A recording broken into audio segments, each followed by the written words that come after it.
we are going to be doing today Hog Wild 1996. Hog Wild. And I tell you what, Pete, this was the most fun I've had in ages watching this. This took place on August the 10th, 1996, from the Sturgis Motorcycle Rally in Sturgis. And Mark, look at what Dusty's wearing. Look at what Shivani's wearing.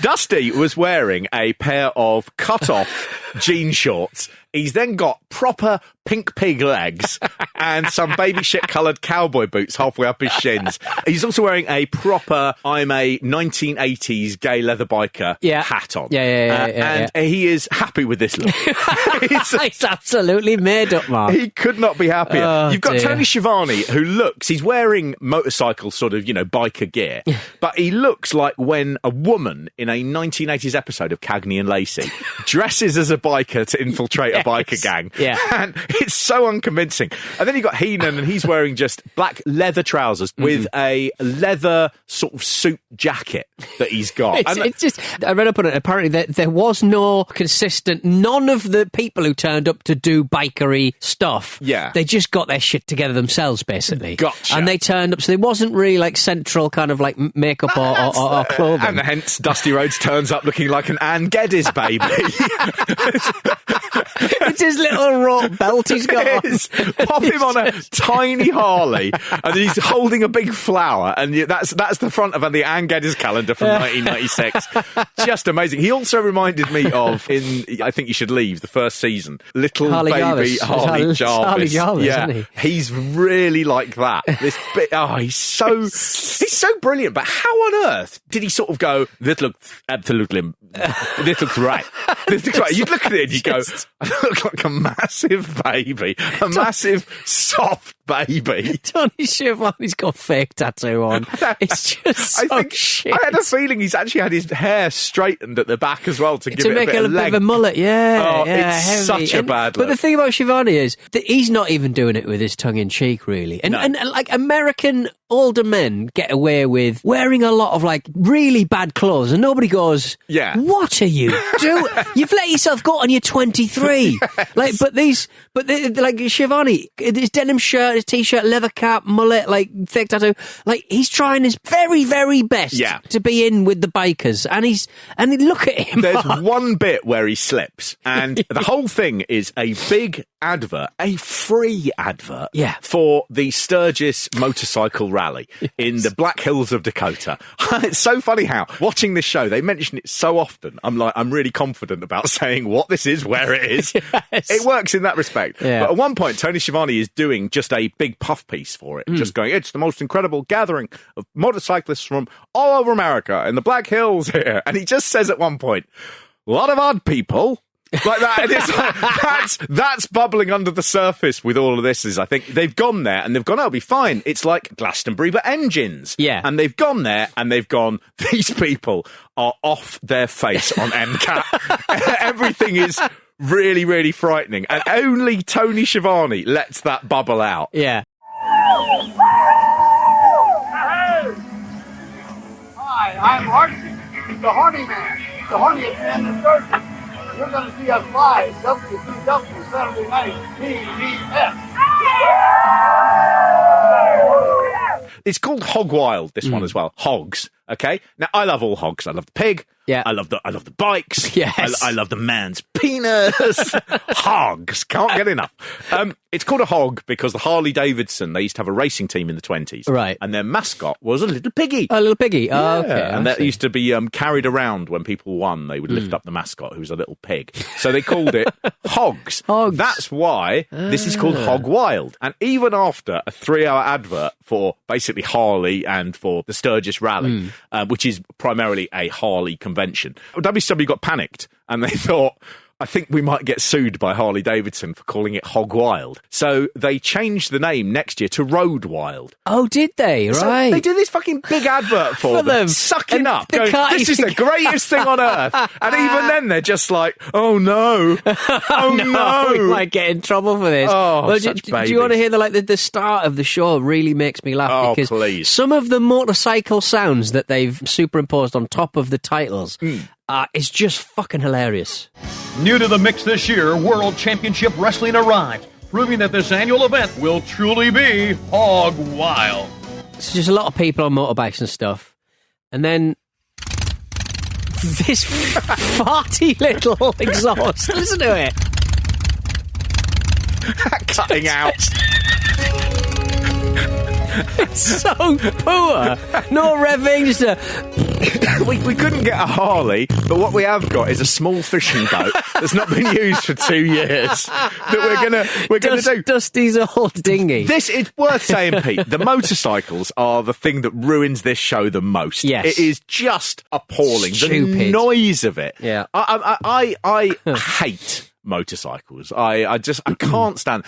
Why would you do a show from there? Well, the answer is because Eric Bischoff wanted to go to Sturgis. a classic sort of weekend warrior of the motorbike, Eric Bischoff, coming to work in his suit but with a leather jacket on. Yeah, I mean, that's very much his vibe, isn't it? And you got to remember, like, a lot of the people who are at this, 50% of them will just be your rich middle-class man who works in a bank, who has a really expensive motorbike that he takes out every third month. Yeah. But, and brings it down on a trailer and gets But I don't think those guys are then going to sit and watch the wrestling. No, that's what I mean. So they're not here. They're going to be having some cocaine in a place called the Ranch House or whatever. This is just, when you look at the crowd, when they cut to it, it's like the people who turn up to see the Thunderdome in Mad Max. They've all brought their bikes in. They're all sitting on them. Yeah. There's also people who have just arrived in like smashed up old cars and camper vans. Yeah, and they're just standing on top of them. Backed them in. And they've opened up the back and they're sitting in the boots of their cars watching the wrestling. And there's a lot of men just on the ground. Just they've parked their bike and they're just on the dirt. And they've added, like, kind of to simulate the runway, they've just thrown rocks down, which we'll later find out was a terrible idea. Yeah, wasn't it? I mean, look, I was looking at this, Pete, and this is the show in history that I would least like to have been a member of the audience. The only thing that is keeping everybody from becoming really problematic is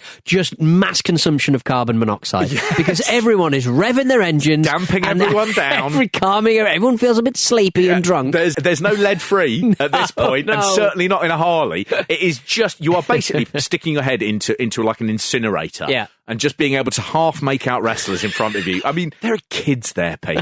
There are kids. They didn't see the millennium, did they? A lot of them. No ear protectors. Oh my God. This is Teresa. We're having a blast in Sturgis, South Dakota. We're from Denver, Colorado. We're waiting for Hog Wild to kick off on WCW Saturday night, and you're watching us on TBS.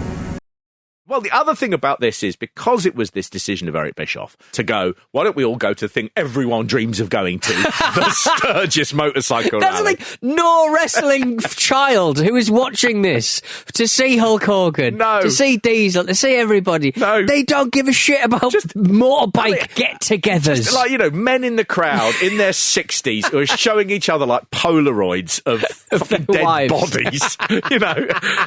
Old women smoking and setting fire to their hair and not realising, and fucking men like gibbering and wanking on cue so that they can be given a dollar bill that's been stabbed onto a possum. Just a vision, a nightmarish vision. The other thing about this is the first pay-per-view after Bash at the Beach 96 where the NWO have formed. Right. So everyone is, wow, fuck me, this is the greatest angle of all time. What's the next show? That next show would have sold out. You could have put it anywhere in the US and you'd have sold the arena out. Yeah. And this rally, it's free. Right. No tickets are sold. Right. You just get on your bike and pull up. So they gave away the pay-per-view after Bash at the Beach and the formation of the NWO. When interest in WCW had never been higher, they simply went, let's put it on in a field for nothing. The amount of money that Eric Bischoff swept off the table with that decision is just going to be huge. Yeah. It wouldn't matter over the next couple of years because WCW would do really, really well. But that is an absolutely stupid decision. Yeah. If you could have imagined this taking place in front of a load of wrestling fans, the hottest angle, building and building and building. I mean, it could have been a key show. Yeah. This,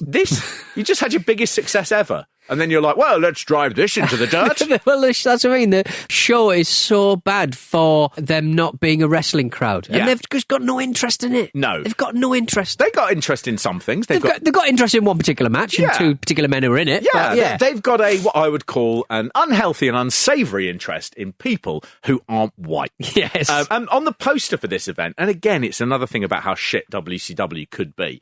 The poster for this event was Hulk Hogan sitting on a motorbike, and it's him as a good guy, still in the red and yellow hulkamania top. And they have that as the main poster. Well, fair enough. Okay, there was a lead time. Maybe you'd had those given out to the promoters and things, the cable operators. What happens is when the video comes out 6 months later, that's the image on the front. Right. Okay. So no excuse. Joined up thinking. No excuse. Just absolutely none.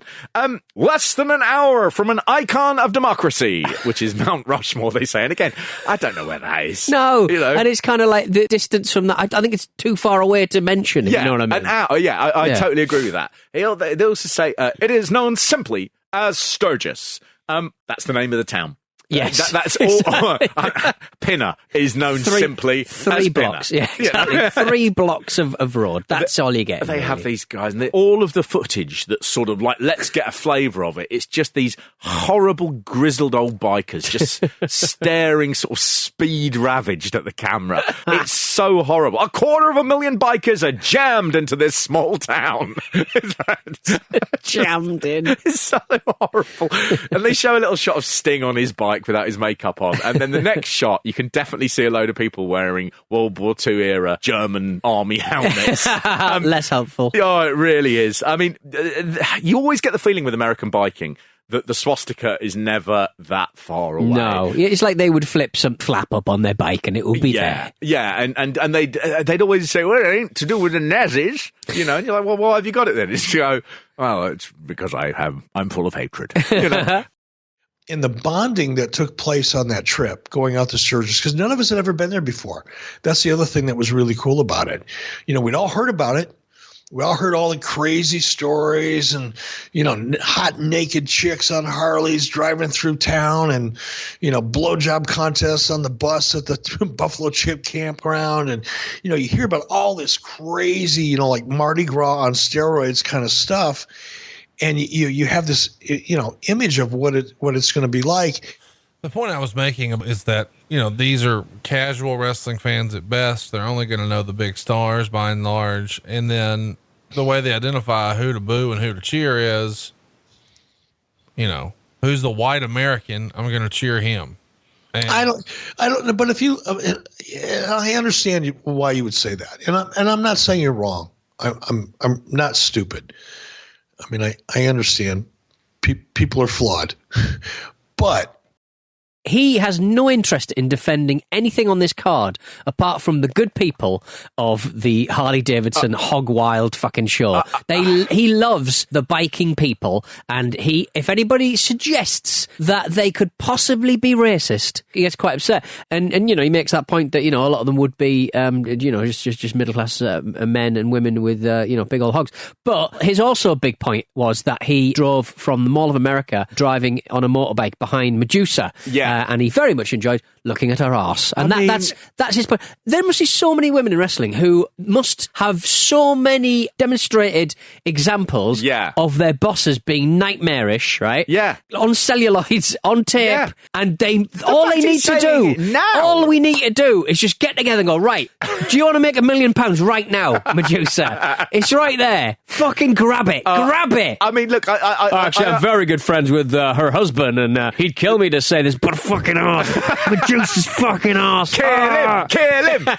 The problem is, I can see this. This is a recorded document. And this crowd, when Booker T and Stevie Ray are there, this crowd just are like terrifying hill people who are just clearly the worst wrestling crowd ever. And you can say they're not racist. Maybe they aren't, but you know what they are? They're not very nice. No, everyone's idea about what one of these things is, one of these kind of big bike meets, it's always like hot ladies with painted boobies. That's how they advertise them, isn't it? That's how you advertise them.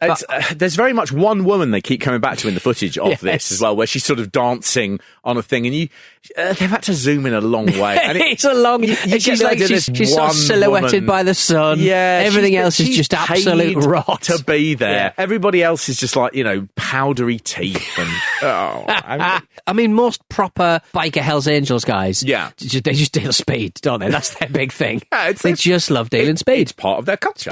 In the same way as, for example, like Ganja is to Rastafari. The bikers, the biker, speed. cheap speed. Yeah, cheap speed. Make you shit your pants. But playing cards. They love playing cards, don't they? Playing cards. Yeah. Half a bottle of brown bottled beer. Yeah, and speed. Exactly that. And like a clubhouse. They love a clubhouse. They love playing pool. Yeah, they love playing pool. They love jackets that aren't really jackets. They've got no arms on them. Yeah, rubbish. It's sewing. Culture. They must love sewing. Yes, someone must sew them. They have to have one seamstress stroke seamster. Yeah, don't they? Because there's so many patches and badges, and they're getting drunk and getting leery and having fights. They're gonna lose badges. Who's fixing these big leather coats? I wonder where they must have someone that actually sort of goes, well, we've got to have that embroidered badge made for our chapter. So we've got to have a designer, a graphic designer. Someone that you can then say, we want this, but we don't want it to be like printed. We want it properly embroidered, so that's going to take a while. There's a lot of admin in being a Hells Angel that they don't tell you about. No. They're all just like, we're out on the road, We're out on the road. Where do you get that from? You know what? 20% of the What happens if your muffler becomes detached? Well, give it speed. I'll rub some speed into its haunches. This land is your land, and this land is my land. From California to the New York Island, from the Redwood Forest to the Gulf Stream waters, this land was made for you and me.